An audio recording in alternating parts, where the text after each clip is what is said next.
I'm Stephen Price. Hello, I'm Kara Githens. This is The Innkeepers, a podcast by Sanctuary Inn. At Sanctuary Inn, we believe we are called to equip, refresh, and restore God's global workers. On this podcast, we will be interviewing guests who have much to teach us about the many facets of missionary care. Let's learn together and be encouraged to press on in the work God has given each one of us to do. Hi, this is Steve. Hello, this is Kara. And we'd like to welcome you to another episode of the Innkeepers podcast. Kara, introduce us to our guest today. Yes, today we are going to be interviewing Scott Shaum, and he, along with his wife Beth, have been serving with Barnabas International for 18 years, and he is currently their associate director. They lived in Asia for a season, and he's been a pastor to local churches. Right now they have 3 married sons and 2 granddaughters. Mm-hmm. So they currently live in Colorado, where he enjoys books and long walks and enjoys continuing to minister and serve people all over the world with Barnabas International. So we are really privileged to interview him today, and I'm sure you guys will all enjoy getting to know him. Yeah, I'm looking forward to our time with Scott.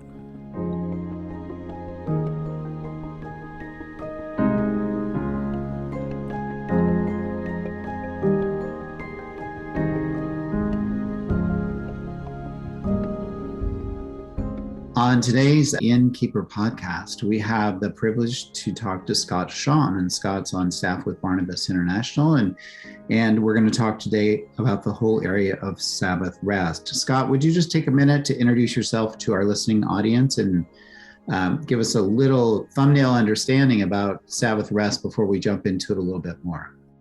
Yeah, thanks so much, guys, for having me on. It's great to be with you today, and I'm excited to talk about this subject with you all today. I'm married to Beth. We've been married for 37 years. We raised 3 sons. Some of that time was overseas on the field in Asia, in a very busy urban context of Hong Kong. So that's our context. We also did that while we were in the States. We're now empty nesters. So they've moved on, married, grandkids, all that kind of fun stuff's coming along right now. So, Sabbath has taken a lot of different forms and rhythms over the spread of our adult life, whether little guys or teenagers or empty nests. So it's taken a lot of form in our lives, and it's been a significant practice for us. Be excited to share some of what we've learned over the years. Well, thanks. So I think a great place for us to start would just, what does the Bible say about Sabbath rest? And can you give us a little thumbnail there on what you would say the overarching themes on Sabbath rest? Yeah, frequently the conversation might start, for example, in the 10 Commandments, where the Sabbath is one of the commands, but it actually precedes the covenant, the Old Covenant and the law. It comes from and is initiated at creation. Yeah. God created all of creation, said it was good, blessed man and woman, and blessed them as very good. And then the first thing he invited them into was Sabbath rest. It was the first dynamic of creation and first experience they had of coming into creation. So first of all, it's grounded from the very beginning of creation all the way through. And it begins to describe who our God is, that he's not a God of, well, one of the misconceptions is I think can get us in a lot of trouble. We wouldn't necessarily use it in this language, but we can also often consider of God as like a Pharaoh. Mm-hmm. And he needs us to build his kingdom, and we're his minions scurrying around the countries trying to get the kingdom built, as if he's totally dependent on us. And actually, he's invited us to rest, and that rest orients us around who he is and how we join him in what he's up to. So we have to start the conversation there. I really like that image, that picture. I can so easily visualize God as a Pharaoh, how we could so easily do that. And then here we are building a kingdom, and, it's just he's the taskmaster, and away we go, and there's so much to do. Yes. So Sabbath, of course, it's a gift actually given to mankind at creation, just like you mentioned, and it's reiterated in the law when at Sinai. And But then we have an Old Testament understanding or an Old Covenant understanding with Sabbath. You don't gather firewood, don't go collect your manna and so on. And then Jesus came and established a new covenant. So can you talk a little bit about Old Covenant, New Covenant, and the Sabbath concept? Yeah. So first of all, let's ground the conversation, I said, in the created order. So it precedes anything else. It's carried through the Old Covenant. In the New Testament, Jesus doesn't only refer to himself as the Lord of the harvest, he also says that he is the Lord of the Sabbath. Mm-hmm. And these are both to be held in a strong juxtaposition. In fact, Walter Brueggemann, in his book on Sabbath as resistance, as he's establishing this in the Old Covenant context, he's saying that for Israel to practice Sabbath was a very concrete, and I'm paraphrasing what he's writing there, but he makes a strong point of it's a concrete practice that stands them over and against all the other gods. Uh-huh. The other gods are driven by commodity or by market or by enslavement or whatever the world is pushing and pulling and driving us. The God of Sabbath, the Lord of the Sabbath, invites us from rest, and from rest we join him in what he's doing. Mm. So in the New Testament, we're called to this. It's very much a paradoxical reality. Jesus is the Lord of the harvest, and he's the Lord of the Sabbath. So as New Testament followers of Christ, we are called both to lay our lives down sacrificially for the cause of Christ, and we are called equally to cease and desist and to rest. Mm. And both of those are held in tension and equal. And we don't work like crazy so that eventually we can crash and take a nap. It's actually the other way around. We want to be oriented in our Sabbath rest relationally with God, and that informs us and informs how we go about the work that we do in his kingdom.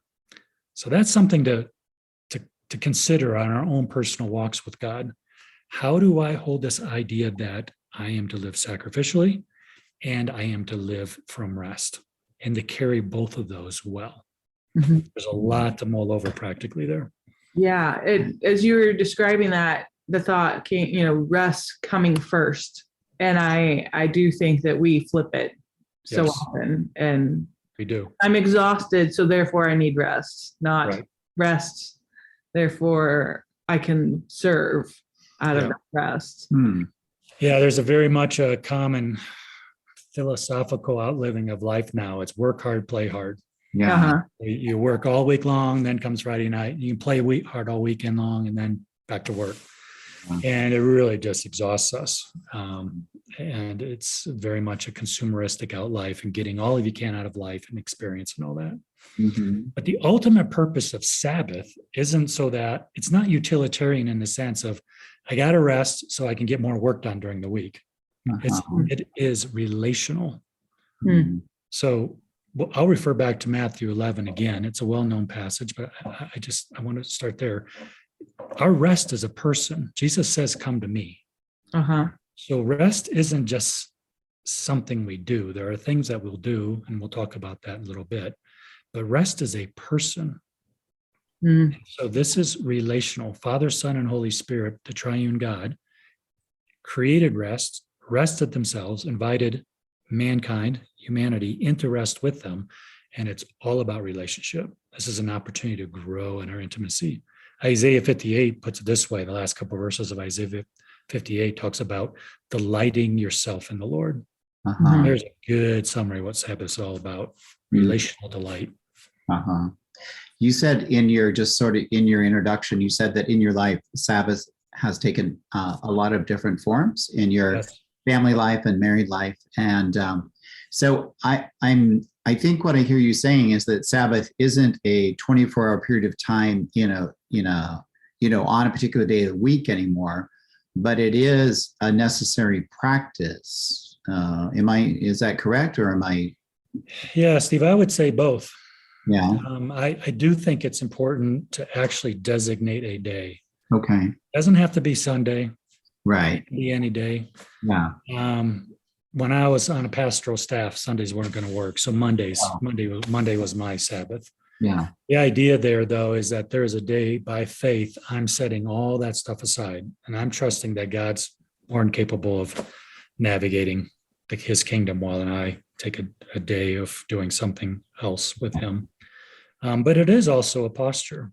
I have learned over many, many years that I can go about my work in a really frenetic, compulsive, impulsive way where ultimately it's up to me and how I get it done and how I look as I'm doing it. Or it's out of more of a relational alignment and how I'm doing it with God. Yeah, it just strikes me that we need rest to be able to live well and serve well, but we flip it and we get all these barriers of like you're saying, I think you're already touching on some of those barriers of why do we not do it? Yes. The appearances or the culture, or what are some other barriers that are in our way? Yeah, well, we are an exhausted lot. We just are. Technology and the work life, I mean, those barriers have just disappeared. Whereas when I was a boy, if my dad wanted to do work, he would go to the office or maybe he'd have a phone call. But now I just pull out my phone and I can be working away anywhere in the world. Yeah. I can be laying in bed at 11 o'clock at night doing it. Yeah. And so we've become so fragmented and fractured. And there's this idea that people, particularly with emails, people are expecting a very quick and prompt response. And so there's just this internal drive that I've got to just keep at it, got to keep at it, can't let people down, so much to do. And we really put ourselves on the so-called proverbial hamster wheel where we're just going and going and going and going all the time. So we forget. Here's another misconception I'd like to bring up. I talked about how God is not a Pharaoh and we're not scurrying around building his kingdom for him. He's a father and he invites us into his kingdom. Second misconception was Jesus was not need-driven.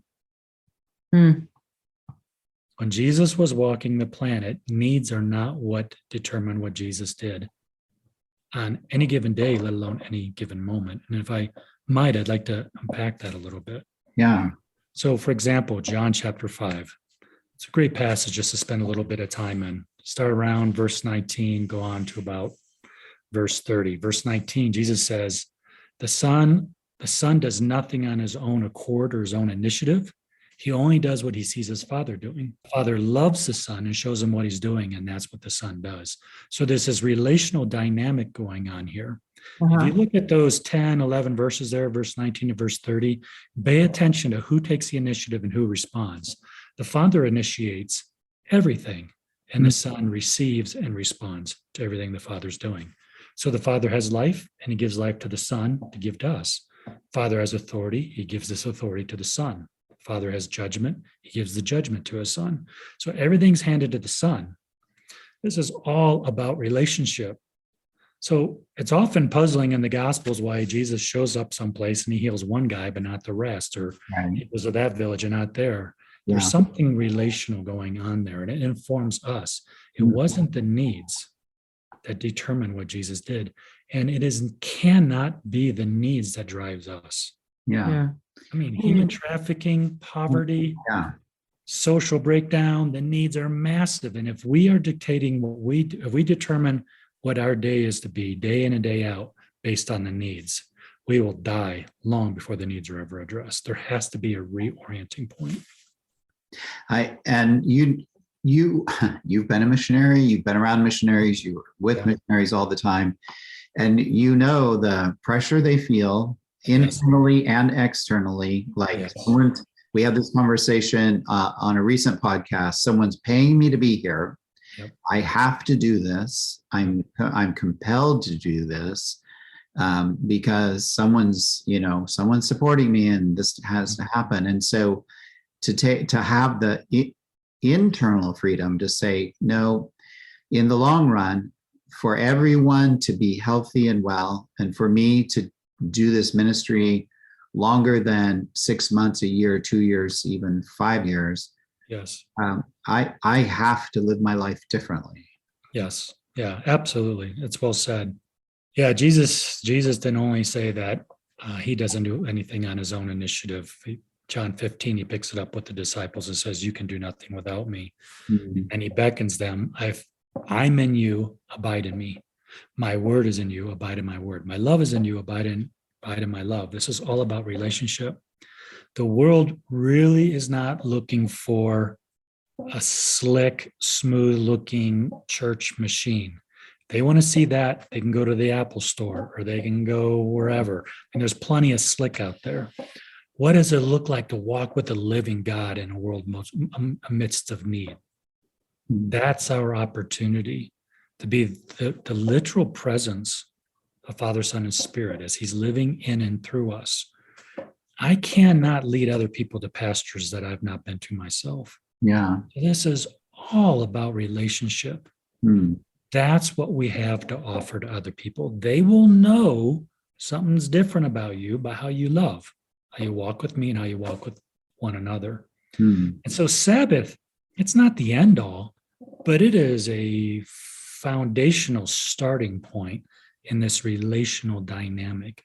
On this day of the week, I have an opportunity to be completely reoriented in who God is, who I am, what his calling on my life is, how I go about that in communion with him. And then that's what I have the opportunity to carry into the world. It really is relational. Mm. And it's a surrender. It's a surrender that I'm not the one that all these needs are going to be met by. And I think that is the struggle so often for missionaries, is that if I take a day off, if I rest, if I slow down, if I sleep, Yeah. I find that people struggle with sleep often out of not knowing how to have Sabbath rest. Yeah, agreed. Yeah. Too many of us get to the point of burnout and other situations that we find ourselves in some really tough straits. And many years ago, I had an illness, a virus I picked up overseas, and it was interesting. It manifested in what we've come to know as long COVID.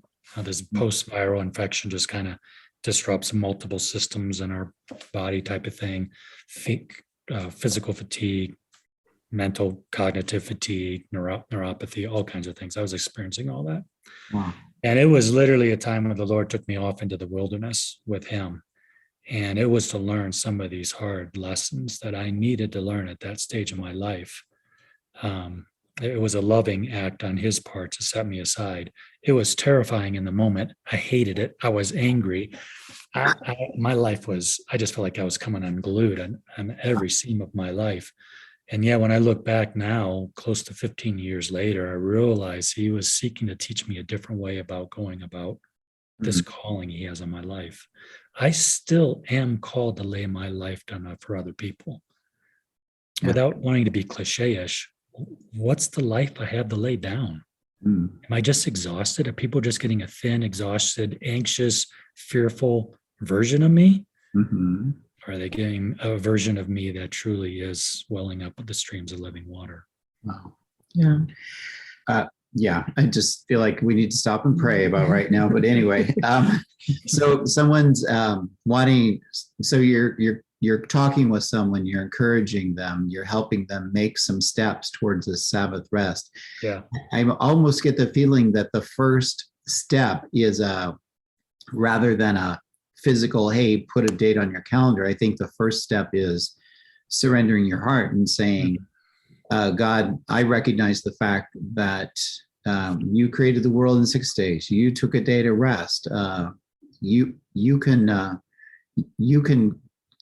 give me that freedom to take that day. Yes. Yeah. Anytime I have felt stuck in my walk with the Lord on any area of life, including this one, and I can just tell that I am misaligned somehow, the last thing I want to do is just like, it's up to me. I got to figure this out. I've got to work this out. I got to try harder. That's just the same line of thought.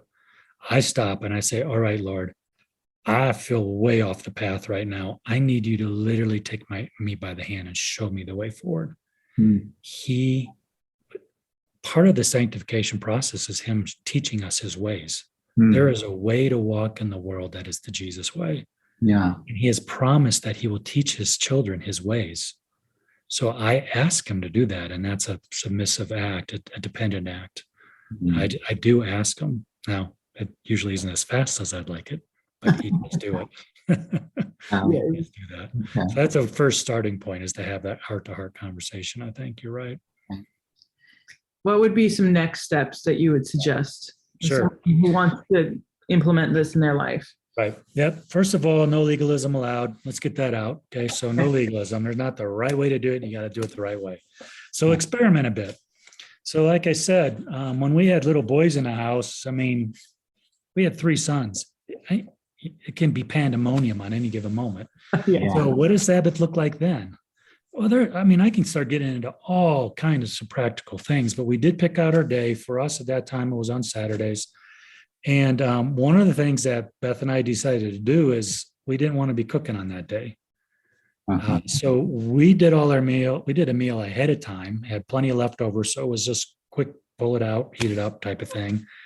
And we made it a fun family day, do hikes, maybe movie night, play games, whatever. I remember at one point in the journey when our boys are probably middle school age-ish, Beth and I just wanted to we needed some downtime, some quiet time. So it's like, okay, no lights in the house. Here's flashlights, go play in your room. Well, boys with flashlights, and that's totally cool. So everything takes on a new adventure. So we get some of our sanity time and they're off doing their stuff. But the point is to experiment. And what Beth and I do now as empty nesters is so different. Our house is totally quiet and it looks differently. We really make a point of detaching from the tech stuff.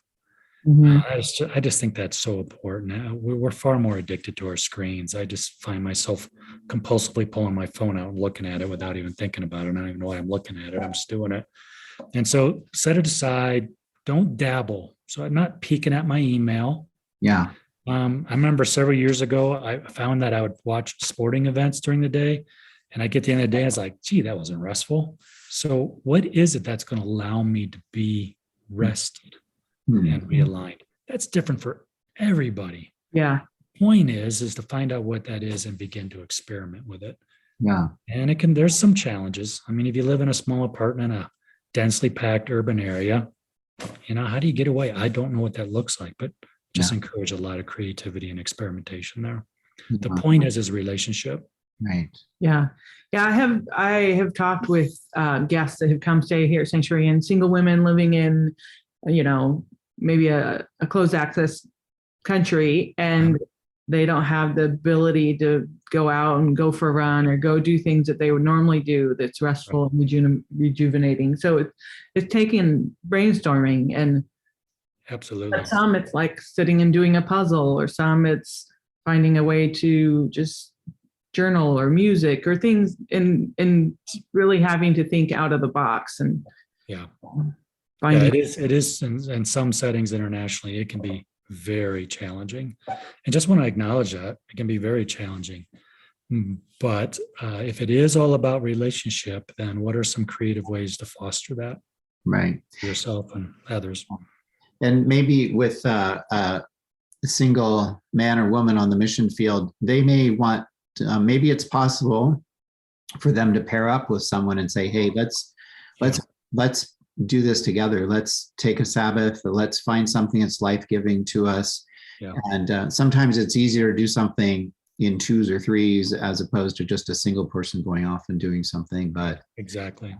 Maybe just the resources to get out of the city, take a train out of the city to somewhere, or find a park or a wild area. Or maybe you're out in the bush and it's time to go into the city. Time to go into the city. That's right. Exactly. Time to get out of the bush. That's right. So there are some practices I would definitely recommend on Sabbath. Whether a person is a journaler or not, whether they write or not. a particularly helpful practice on your day of Sabbath is to do something that's reflective. Our lives are full. We can tend to go from one life event to the next life event, and we're not really processing what we experienced, let alone how it impacted us. That all begins to accrue over time. So I know I was just talking with another lady just this past weekend, and she talked about how she pulls her journal out and she reviews her journal, what she entered in her journal every day of the week, and just takes note of any themes. What was she paying attention to? What caught her attention? Did the Lord say something to her? Did somebody else say something to her? Or maybe she had a particularly bad day. It's like, why did I respond that way that day? What was going on inside of me? Reflection is so important because it is one of the primary ways we grow in wisdom is through life experience and reflecting upon life experience. Other than that, just make sure you're in the Word. I think we forget often that the written Word of God and Jesus, the living Word of God, as Calvin put it, are inextricably linked. Mm-hmm. One of the primary ways that we are engaged by and nourished by Jesus is through the written Word. Mm-hmm. And just to take some more time that day, just to be reflective and quiet and still with Him. It can feel painful for many of us to get started on the stillness and quiet. Yeah. But I think it's crucial. It really does begin to reshape how we go about our work. Okay. So there's just some ideas there. What happens if you're talking with someone and they just are really pushing back against this idea of Sabbath? Where do you take the conversation? Well, my goodness, that's a conversation. So I'd love to hear why and what, and I just want to hear their story and such. I can go in a lot of different directions. Some people, and I know some people are just afraid to be quiet. They're afraid of what will start coming out of them, what's all packed down in there. And that's where I would encourage them to find somebody to be processing life with, to have a conversation with. Some people already feel very isolated and they don't want to just feel like they're alone again for another day. And so part of being busy distracts that. So we're masters at distracting the parts of our life that are hurtful or frustrating or disappointing or not turning out the way we wanted to. But again, if we want to just say the reason I'm here is to do this job, there's this calling on my life, and this is why God has brought me here and why people have sent me here, then I just want to continue to go back to the biblical and theological argument that we serve out of relationship with God, and Sabbath is a foundational place that we are oriented. It's definitely not the only practice. Mm-hmm. I just want to keep circling back around to that. Okay. I don't know that's a very satisfying answer, but probably where I would start. Yeah. Mm-hmm. So if someone hasn't been practicing Sabbath, and I think we've touched a little bit on this, but what are some of the warning signs that this is probably a big area that they need to be considering? Yeah. Well, Sabbath can be neglecting Sabbath can be one of many areas that we might be neglecting. So I find, for example, that if I'm waking up in the night constantly and my mind's racing, I'm not at rest within. If I've got circumstances or relationships or projects, or I got to preach this weekend or whatever's going on and my mind's just going, that's just an indicator. That's a barometer to me that I'm just all stirred up inside and I'm carrying that around in me. And subconsciously, when I fall asleep, it just has the opportunity to surface. So sleeplessness or agitation, fear and anxiety. If I find I'm just noticing that I'm having a very fearful response, my anxiety is going up, or maybe I am not a nice guy to be with. I'm just kind of angry and stubborn or whatever. It's just coming out. My relational stuff is starting to come out sideways. So I'm misaligned relationally with the Lord and with myself, and I'm just not in a good place. Those are always strong indicators for me. If I find I'm very impatient with people, that people talk and I just don't want to listen to them, that I'm just very distracted. If I'm not listening to people, I'm probably not listening to the Lord either. And I've found that one of the primary ways that I have grown in being able to listen to people and to notice them well is to learn sit quietly with the Lord and listen to him. If I don't listen to the Lord, I'm really not going to be much interested in listening to you, because my heart's probably just preoccupied with a whole bunch of other personal stuff, and I turn in on myself. Mm. So those can be some indications. If my schedule's out of control, that's another. I mean, these are all symptoms. Uh-huh. Right. Yeah. But there's symptoms that they're very similar to what burnout looks like. Oh, absolutely. Yeah. So I think it's just interesting to just put that in different contexts. It's like, okay, not having Sabbath creates burnout, and Yeah. burnout can be remedied in many ways by Yeah. Sabbath rest.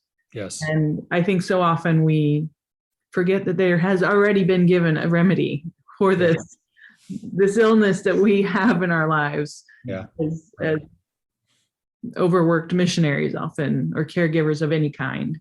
Yeah. Um, I tell you, one of the more helpful pictures have been for me is, for example, my relationship with my wife, Beth.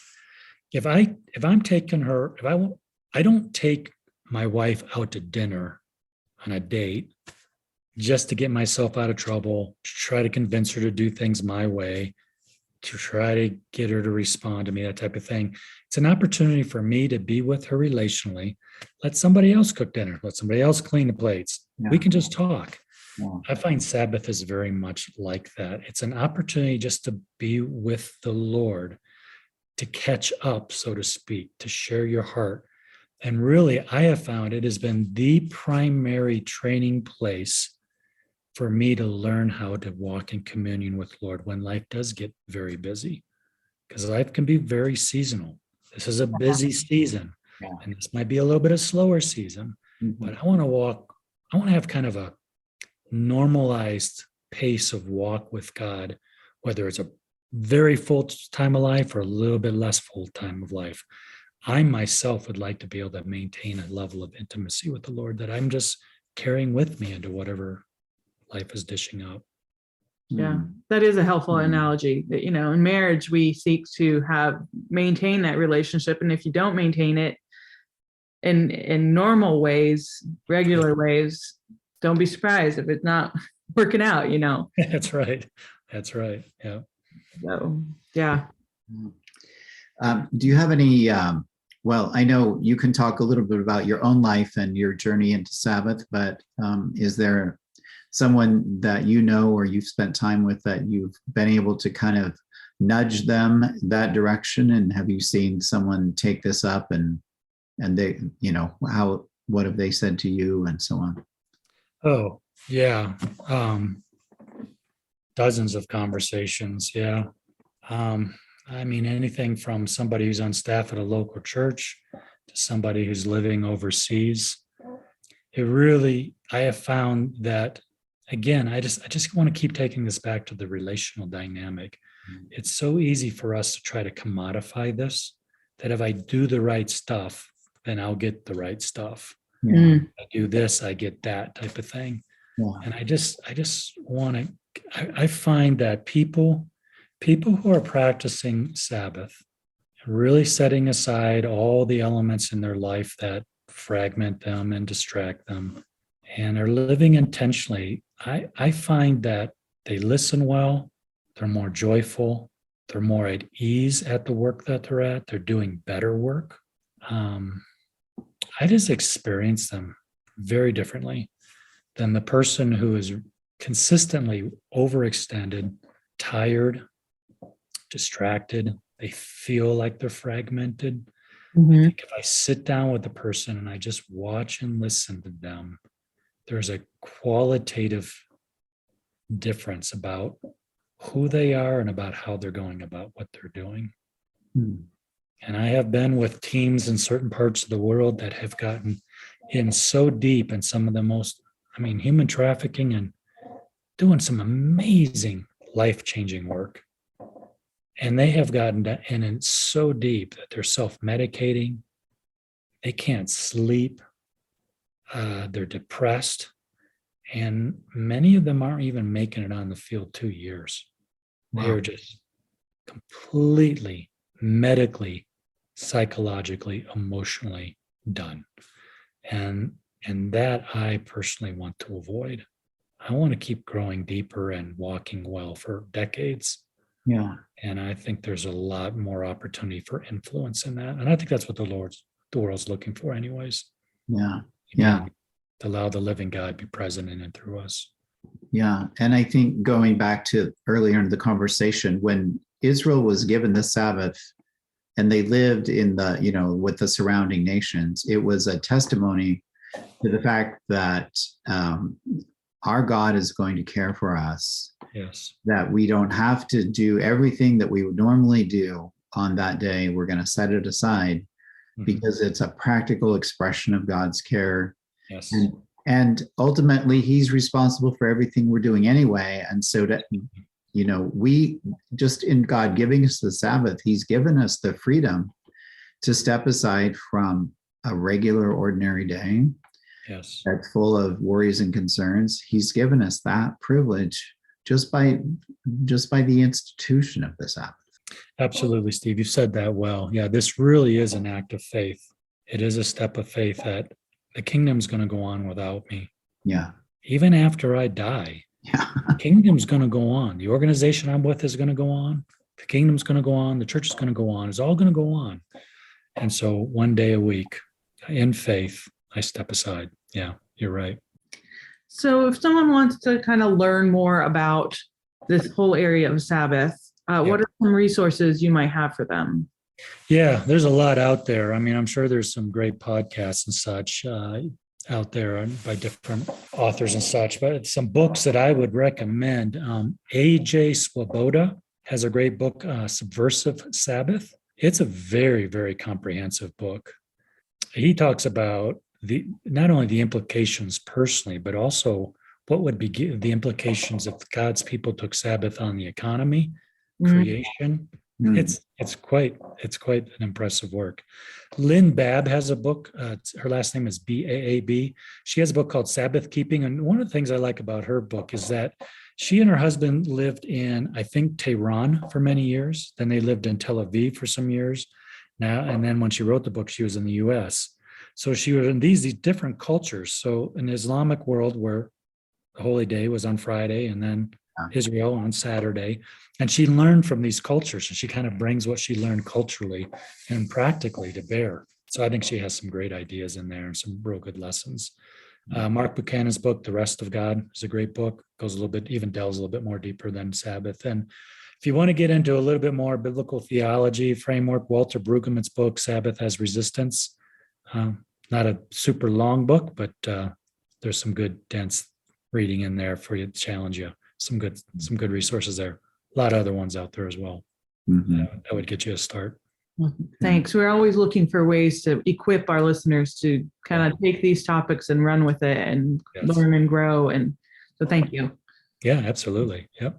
Well, as we are wrapping things up, is there just kind of maybe some concluding thoughts or just really a message that you want people to hear out of everything that we've said today? Yeah, I referred to Matthew 11 earlier, and that's the "Come unto me, and I will give you rest" passage. It's interesting that passage is quoted consistently starting in verse 28, but the paragraph starts in verse 25.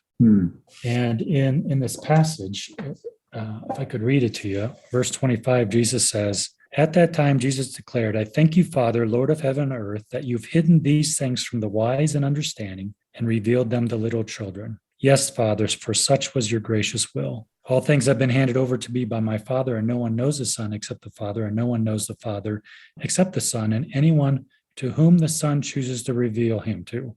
Come to me." This is that paragraph is Trinitarian. It's Father, Son. Spirit's not explicitly mentioned in there. The rest that Jesus is offering to us is a relationship. For all eternity, John 17 tells us, for all eternity, the Son has been beloved of the Father, and the Son has been loving the Father in return. And they have opened up that relationship to us. And Jesus says at the very end of John 17, he says, "Father, I will continue to make known to them your name," speaking about his disciples and us, "so that the love with which you have loved me may be in them and I may be in them." And Sabbath is just one of many spiritual practices that we participate in to facilitate in us growing in our relationship with Father, Son, and Spirit. This is all about relationship. It's a Trinitarian reality that we are brought into. It's literally the air we breathe. Do I know that the Father loves me, that the Spirit is within me, pouring out his love within me all the time? Am I aware of that it never ceases? Sabbath is just one day a week that begins to orient me around that reality. And it's a reality the world's dying to know. Yeah. That we have a loving Father and we're his adopted ones. So I just encourage people, experiment, try things out, invite the family into it if you got young ones. Yeah. See where it takes you. Well, Scott, we've really enjoyed this conversation today. Thank you. Thank you so much for taking out the time. And we really just hope that our listeners are able to hear your heart in this and that it's God's heart for us. Yeah. Me too. Thank you. Great to be with you guys today. Thanks, Scott. Bless you.